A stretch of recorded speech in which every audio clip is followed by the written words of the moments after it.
My sister-in-law had been pregnant for 15 months. Her belly looked unnaturally swollen, stretched tight like it might split. When I begged her to see a doctor, my mother snapped at me like I committed some kind of sin. My grandson is a miracle, she said. Like a blessing straight out of the Bible. Miracles take time. I didn't listen. I took Jessica to a clinic anyway. There was no baby, just a massive growth. And instead of being relieved that I caught it before it killed her, they turned on me. In my last life, they screamed that I destroyed their golden child. And when I tried to defend myself, they shoved me. Hard. And I went tumbling down the stairs. I remember the impact, the panic, the world going sideways. Then darkness. But when I opened my eyes again, the blood was gone. I was sitting in the back of an Uber, and the car was slowing as the hospital entrance came into view. No, not again. The cheap air freshener, the damp fabric of the seat, the driver's impatient sigh, everything felt too sharp, too real. I was back on the day I died. The day I tried to save Jessica. The driver honked lightly. All right, folks. City General Hospital. We're here. Jessica turned to me with that familiar, entitled sneer. Sarah, what the hell did you bring me to a hospital for? I told you I don't need a checkup. My baby is perfect. She rubbed her oversized belly like it was a trophy. My skin went cold. So this was the reset. The second chance. In my past life, I argued. I insisted. I forced her inside. This time I didn't. I pulled out my phone and changed the destination on the app before the car fully stopped. Then I leaned forward with a bright, fake smile, like everything was a simple misunderstanding.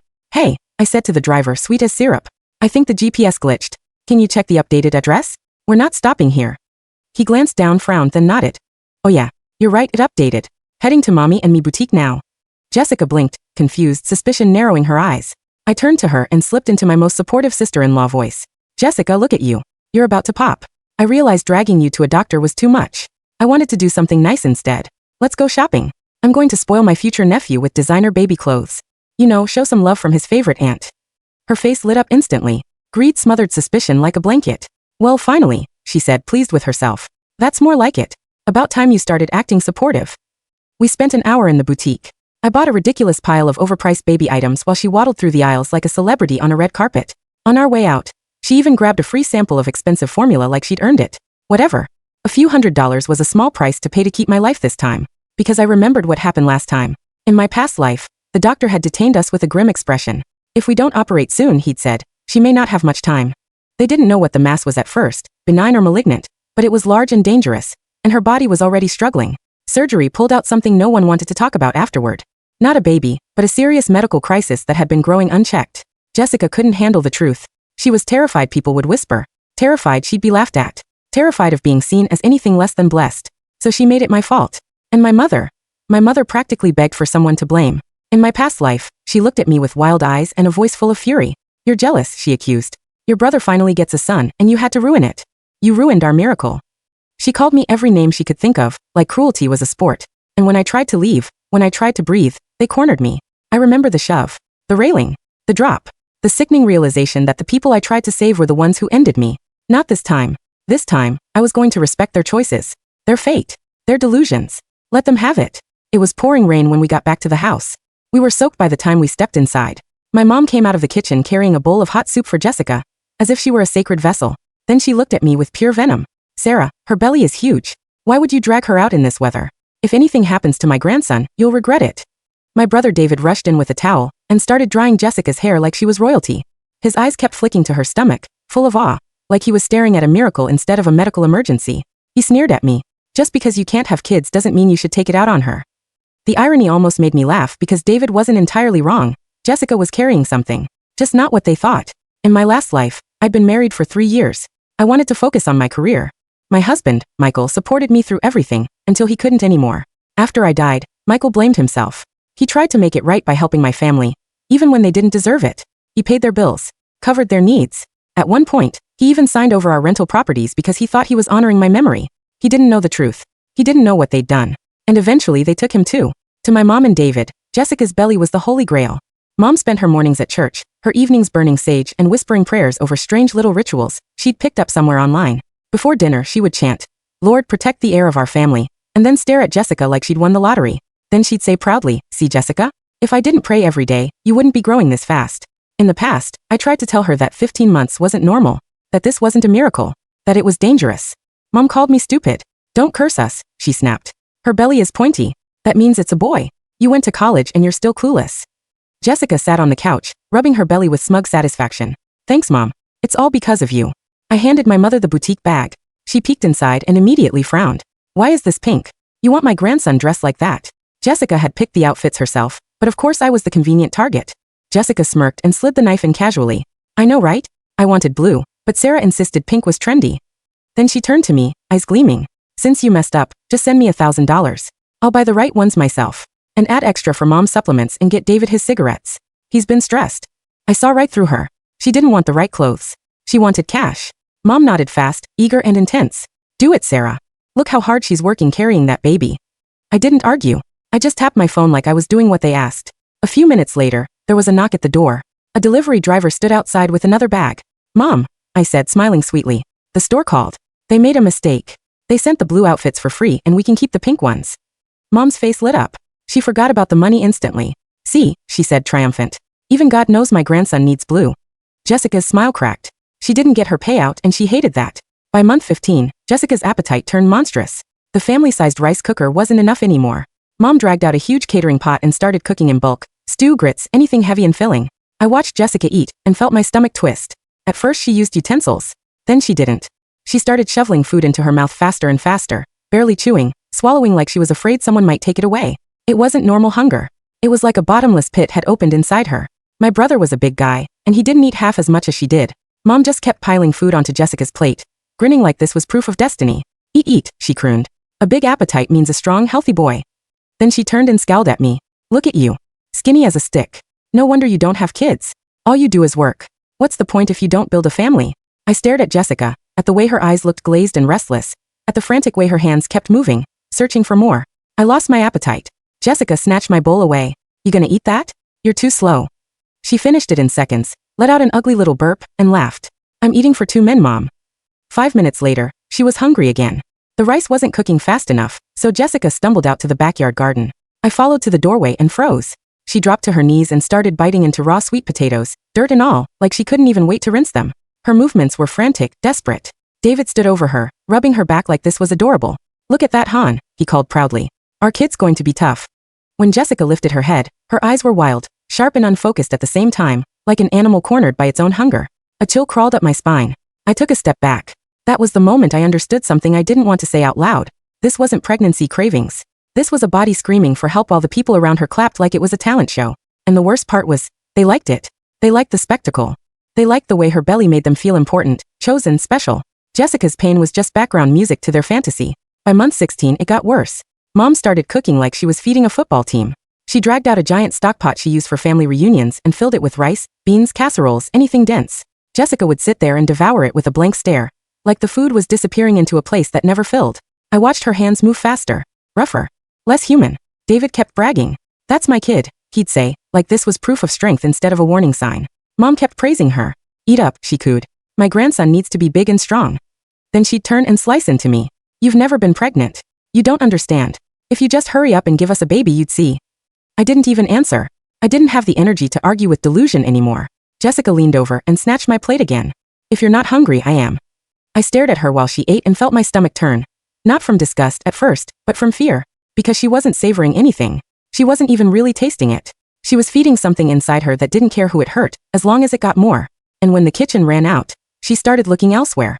She'd wander toward the fridge, toward the pantry, toward anything that could be torn open. She started wanting things that weren't meant to be eaten like that. Raw, cold, unfinished. The kind of cravings that made Mom's smile twitch, just for a second, before she forced it back into place. It's fine, Mom insisted. People eat fancy raw food at expensive restaurants all the time. She said it like she was defending a lifestyle choice. One night, Jessica reached for something Mom had bought, and Mom finally hesitated. No, she said quickly, trying to block her. Let me cook it first. That could make you sick. So Mom did understand danger, when it suited her. Jessica didn't even look at her. She just shoved past hard, like Mom was a chair in her way. Mom hit the floor with a surprised little gasp. And she turned that rage on me instantly. Sarah, do something. Grab her. My heart hammered. In my last life, I would have lunged. I would have tried to hold Jessica back, to protect her, to protect everyone. This time, I stayed exactly where I was. Because I remembered that railing. I remembered the shove. I remembered how easy it was for them to decide I was disposable. I backed away instead. Jessica's breathing was loud, frantic, like she was fighting something inside her. David tried to restrain her. And she fought him too, wild, sharp, not thinking, not caring. When he yelled and stumbled back, he finally snapped and slapped her across the face. For a second she froze. Then she blinked, like she just woke up. Mom. Mom scrambled up, rubbing her hip, her eyes blazing. See, she hissed at me. You're useless. You only know how to run. I didn't argue. I went to my room, shut the door and locked it. And in the quiet, I told myself the words I've been repeating like a prayer since the reset. Respect their choices. Respect their faith. Protect your life. By month 17, the house didn't feel like a home anymore. It felt like a stage where something ugly was slowly being revealed. And everyone kept pretending it was part of the show. Jessica stopped wanting cooked food altogether. She'd stand in front of the fridge with an eerie calm, scanning shelves like she was hunting. Mom started buying strange things, insisting it was all for the baby, insisting she'd read online that the body knows what it needs. She didn't want to admit she was scared, so she called it wisdom. Neighbors started noticing. They'd see Jessica waddling around, bloated and pale, and they'd whisper on the sidewalk. They'd ask questions in that careful way people do when they're trying not to sound like they're accusing you of something. How long has she been pregnant again? Mom would smile too wide. Blessed pregnancies take time. By month 18, Jessica wasn't eating much at all. Instead, she started waking up at night, clutching her stomach, pacing the halls like she couldn't escape herself. Her cries seeped through the walls, long, strained, desperate sounds that made the hair on my arms rise. One morning, I saw her lift her shirt to rub her belly, and for a split second, the skin moved in a way that didn't look like a baby kicking. It looked wrong. Mom was watching too, and her face lit up like a kid seeing fireworks. You see that, she said, delighted. That's movement. My grandson is strong. I didn't answer. I couldn't. Because whatever was happening under Jessica's skin didn't feel like life. It felt like a warning. The neighbors finally snapped. One evening, after Jessica screamed through another midnight hour, someone pounded on our door. A few voices shouted from the porch. Enough. We have kids trying to sleep. She needs a doctor. That isn't normal. She's been like that forever. Mom burst outside like a storm, her robe flapping, her eyes manic. Mind your business, she shrieked. You're jealous. Jealous because my grandson is going to be somebody. They tried to reason with her. So Mom grabbed a kitchen knife. Not in some calm, calculated way, more like a woman who'd lost the plot and decided the world was the enemy. The neighbors scattered, terrified, and Mom chased them down the walkway, screaming about curses and blessings and destiny. When she came back inside, she slammed the door and pointed at me like I'd betrayed her. If anything happens, she hissed, it'll be because of you. That same night, Jessica collapsed to the floor, holding her belly, screaming like she'd been ripped open from the inside. She started pounding at herself in panic, like she was trying to make the pain stop. Mom dropped to her knees in front of her, sobbing and begging. Don't do that. Please. You'll hurt my grandson. David yelled at me, frantic. Call 911. I looked at him, and in my mind, I saw the stairs again. The shove. The fall. My hand stayed still. You call, I said, voice flat. My phone's dead. He stared at me like I was a monster. Maybe I was. Or maybe I was just done being their sacrifice. David called. The ambulance came. Mom rushed out with Jessica, still wailing, still praying out loud like her words could rewrite reality. Before she left, Mom spun back and barked at me. Go to work tomorrow and ask your boss for an advance. Babies cost money. I didn't respond. I just stood there and watched the taillights vanish into the rain. When the house went quiet, I felt something inside me settle. Not peace. Not relief. Decision. That night, my husband Michael came home from a long work trip, tired and travel-worn, and I threw my arms around him so hard he staggered. He laughed softly, surprised. Sarah? What's going on? I pulled back, searched his face like I was making sure he was real. Then I whispered, let's leave. His expression shifted, cautious. Leave where? Anywhere, I said. Just away from them. Away from this house. Away from all of it. Michael had always wanted distance. He tried gently to get me to stop letting my family drag me into their chaos. But I kept clinging to the idea that maybe, one day, Mom would soften. Maybe David would grow up. Maybe I'd finally be treated like family instead of a tool. Now I could see how stupid that hope had been. Michael touched my cheek, eyes steady. Are you sure? I nodded. I've never been more sure of anything. By afternoon we were gone. We moved quietly, quickly. Only what mattered. Only what we could carry without looking back. Michael's job was based up north. In a city where no one knew my mother's name or my brother's face. A place where the air didn't taste like old grudges. On the plane, I kept my phone off. When we landed, I turned it on. The screen lit up like a warning flare. 23 missed calls from Mom. I waited until I was in the back seat of Michael's car, until the doors were shut, until I could breathe. And then I answered. Mom's voice exploded through the speaker. Where the hell have you been? I've been calling. Do you know what you've done? I kept my tone light, almost sweet. Hey Mom, I just got off a flight. How's Jessica? How much did the baby weigh? There was a pause. Then Mom's voice trembled, not with grief, but with fury. Those animals, those butchers. They took my babies. Babies. I echoed, keeping my voice calm. 3, she hissed. I know what I know. I dreamed it. 3 blessings. 3 heirs. And those doctors came out and told me it was 3 masses. Like I'm stupid. Like I didn't carry you and know the truth. My stomach tightened. She wasn't mourning a person. She was mourning the story she'd been telling herself. They want money, Mom continued, voice rising. They're trying to scam us. They said Jessica needs treatment. They said it'll cost. I cut in smoothly. Mom, if they're trying to scam you, don't give them a penny. If you don't pay, they can't scam you. Make them bring your grandsons back first. Silence. Then Jessica's voice shrieked in the background, clinging to the same delusion. Exactly. No money until they give me my boys. David chimed in too, angry and loud. They can't just steal our kids. I stared out the window at the unfamiliar city streets and felt an icy kind of relief. Good. If they were committed to refusing help, then I wasn't the villain anymore. I wasn't the one blocking care. They were doing it to themselves. A week later, I got another call. Not from my mother. From the police. The officer's voice was polite but firm. Ma'am, your mother and brother were involved in an incident at City General Hospital. They assaulted a staff member. There may be charges. We were told your family. I swallowed slow. Are you asking me to come down there? We're asking if you'd be willing to speak to the victim about a possible resolution. I didn't hesitate. No. I'm out of town for work. And honestly, if they don't face consequences now, they'll do something worse later. There was a beat of silence on the other end. Then the officer exhaled. Understood. We'll proceed. Mom and David spent a month in jail. Jessica was left in a hospital bed, alone, with no one willing to cover her bills. Because the moment treatment costs money, miracles suddenly aren't so convenient. She called me over and over. I ignored it until I finally answered once, just to hear the angle.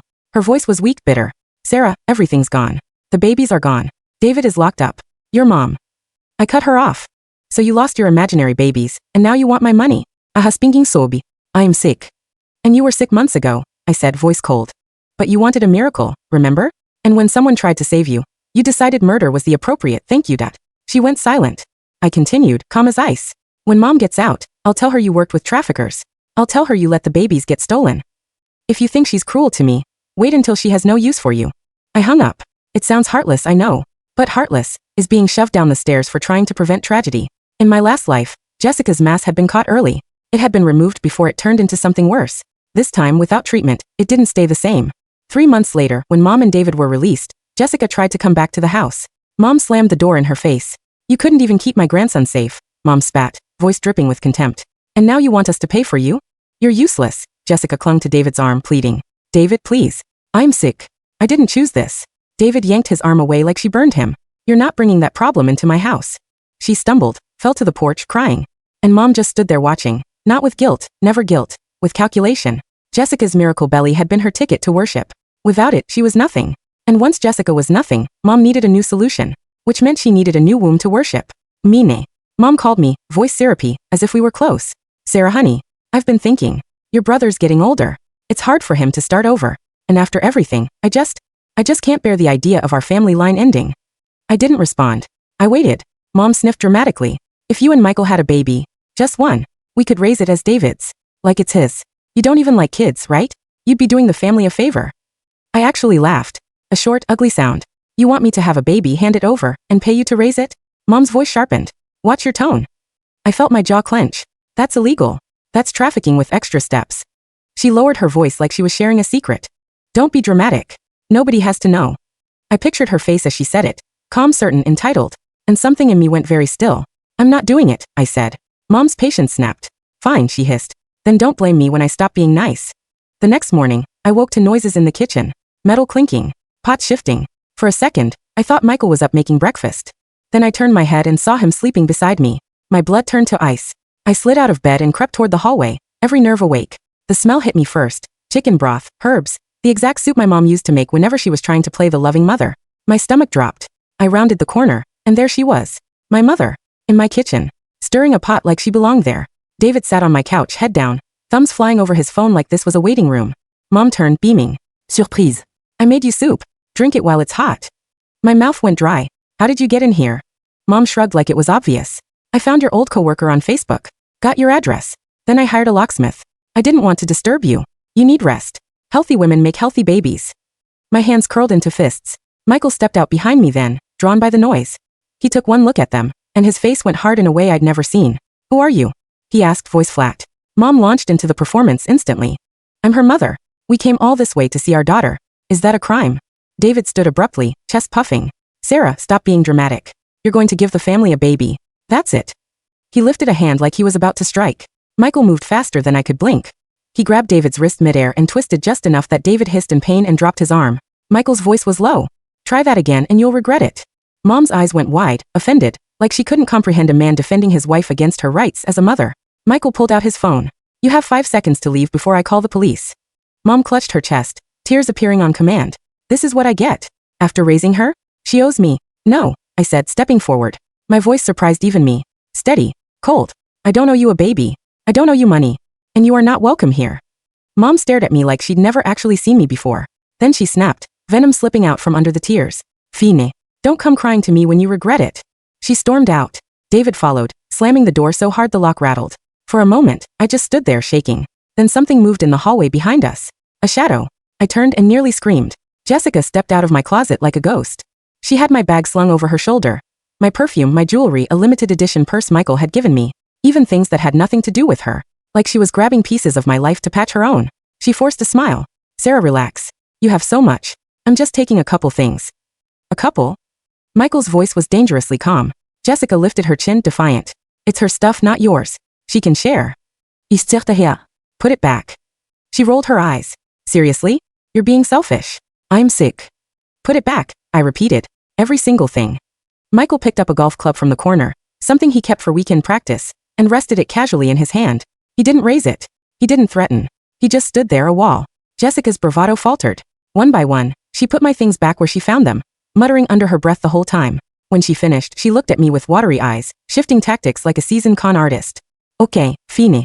I won't take anything. But, can you give me $200 to get home? Ich zirte her. Then I walked to the door, opened it, and pointed outside. Jessica's mouth fell open. Sarah. I shut the door in her face. I locked it. And then I sat on the floor and laughed, once sharp and hollow, because the absurdity of it nearly broke me. They didn't come here to apologize. They came here to take. When they couldn't take my body, they tried to take my home. When they couldn't take my home, they tried to take my things. When they couldn't take my things, they tried to take my money. They never changed. They only adjusted the angle. After that, Mom didn't dare show up in person again. She just called. Sarah, she said one day, voice hard. If you won't give me a baby, then give me money. 200,000. Your brother needs to remarry. We can't let the family line end. I didn't even answer. So she shifted to a new plan. She thought she could hurt me by invading what I used to protect myself most. The properties Michael had helped me buy. The rentals I managed. The financial stability I built with my own hands. David went to one of my units and tried to throw the tenant out. He showed up pounding on doors yelling, "This is my sister's place. Get out." The tenant, understandably, packed up and left, furious, demanding their deposit back. David moved right in, dragging Mom and Jessica with him like they were entitled to the space. What he didn't know was that I'd already sold that unit months earlier. The new owner came back from out of state, saw 3 strangers squatting in their property, and didn't hesitate. The police were called. David was arrested. And once again Mom called me, shrieking like it was my fault. How could you sell it without telling us? Your brother is in jail. The owner wants $5,000 for damages. Send it now. I hung up. She drained her own savings trying to fix it. And when David finally got out, he didn't learn his lesson. He tried to sell other units too, dragging a realtor around, pointing at doors, promising deals, acting like he was the king of a kingdom he didn't own. Those properties had been sold too. One building's residents, people who'd watched my family cause chaos for years, finally had enough. They didn't call the police right away. They handled it themselves. By the time officers arrived, David and Mom were bruised, furious, humiliated. And I was miles away, safe, sipping tea in a city that didn't know their names. That's when Mom tried a softer approach again. She called on video, eyes glassy, voice trembling. Sarah, I heard from someone at the hospital. They said Jessica might not make it. I said nothing. Mom swallowed dramatically. I can't do this alone. I need to plan for the future. Your brother needs stability. If Jessica dies, then what? What happens to our family name? I let the silence stretch until she couldn't stand it. Finally, I sighed like I was giving in. How much? Her eyes sharpened instantly, like a predator hearing a gate unlatch. $1 million, she said, as if she were asking for a cup of sugar. Your brother deserves it. He needs a new wife. A fresh start. And you should help your family. $1 million. I almost laughed. Instead, I smiled gently. Okay, I have some money in a time-locked account. It'll mature soon. When it does, I'll send it. Mom's face softened into something that almost looked like relief. I knew you'd come around, she said, voice suddenly sweet. I knew you weren't as heartless as you act. We ended the call. And the moment the screen went dark, I forwarded the recording to Jessica. Because in that recording, my mother admitted to everything. That she'd known all along what Jessica had in her body wasn't 3 babies. That she'd used the stolen triplet story as a weapon. Against the hospital, against Jessica, against reality, because it was convenient. And now she was using Jessica's illness as a bargaining chip to squeeze money out of me. I didn't send it out of kindness. I sent it because I wanted Jessica to finally see the truth. And because I knew what Jessica was when cornered. She wasn't a victim. She was a wildfire. Jessica watched the recording. And something in her snapped. Days later, chaos erupted in Oakville. I heard it secondhand at first. Whispers, shaky phone calls from distant relatives, local gossip threads online buzzing with, "Did you hear what happened at the house? Jessica showed up at Mom's place, looking nothing like the smug woman who'd once waddled through a boutique like a celebrity. She looked haunted. She confronted Mom, screaming, sobbing, demanding answers. Mom tried to deny it. Jessica played the recording. And in that moment, Mom's mask cracked. David tried to intervene. Jessica lashed out, wild with betrayal, lunging at Mom like she wanted to carve the truth out of her. Mom screamed and hid. David tried to restrain Jessica. There was a struggle, a crash, a sickening thud, and Jessica went down. Later, I was told she looked at David one last time, eyes wide, voice thin. Why didn't you take me to the hospital sooner? Like somewhere deep inside her, beneath the delusion and greed and performance, she'd always known. And then she was gone. Mom was arrested. David was questioned. Mom did what Mom always did, controlled the story. She claimed it was all her, that she'd done everything, that David had tried to protect her. She took the blame like it was a crown. David walked free. For a while. Without Mom managing his life, David unraveled fast. He tried calling me, texting me, showing up in my new city like a lost dog, demanding help like it was his right. I blocked him. Months passed. Then one night, I got a notification from an old contact back home. David had been arrested again. This time for something worse. Something irreversible. He was sentenced. And in the end he ended up where my mother had ended up too. Behind bars. Together. A twisted little family reunion. Years later, after everything had settled into silence, I went back once. Not to my old house. Not to my old neighborhood. To the prison. I sat across from my mother in a sterile visitation room and studied her face. She looked smaller. Older. Like the universe had finally forced her to carry the weight of her own choices. When she saw me, her lips trembled. Her eyes filled with tears that didn't look rehearsed. Sarah, she whispered. I was wrong. I didn't respond. She swallowed hard. I remember it now, she said, voice shaking. I remember pushing you. I remember the stairs. My chest tightened. So she had come back too. My mother looked down at her hands, then back up at me like she was staring at a ghost. In my other life, I thought sons were everything. I thought they were my security, my proof, my power. I thought if I worshipped David hard enough, life would reward me. She let out a broken sound, half laugh, half sob. And what did it get me? A grave I dug with my own hands. She reached toward the glass like she wanted to touch me through it. If you ever have a child, she said softly, have a daughter. Love her. Don't do what I did. Don't turn your love into a weapon. Her eyes glistened. I didn't want to be that kind of mother, she whispered. But my mother was that way. And her mother before her. I thought it was normal. I thought it was survival. She looked at me, pleading. I'm sorry. I stared at her for a long time. Then I said quietly, your apology came too late. Because sorry doesn't undo a fall. Sorry doesn't erase a life stolen. Sorry doesn't fix the way a child learns to shrink herself just to survive in her own home. A year later, I got a notice that their sentences had been carried out. I didn't go to see them. I didn't cry. 7 days after that, I did something else. I bought a stack of symbolic $1,000,000 bills, novelty paper people used for rituals back where my mother grew up, the kind she used to swear would carry messages to the dead. I drove out to a quiet place, lit a small metal bowl, and watched the paper curl into ash. Mama, I whispered, voice steady, here's your $1,000,000. The smoke rose and vanished into the cold air. No blessings. No miracles. No heirs. Just consequences. Michael came up behind me and wrapped his arms around my waist, solid and warm and real. Sarah, he murmured against my hair. You're safe. No one will ever do that to you again. Not as long as I'm here. I leaned back into him and watched the last ember die. For the first time in a long time, the world felt quiet. And the quiet didn't feel like loneliness. It felt like freedom.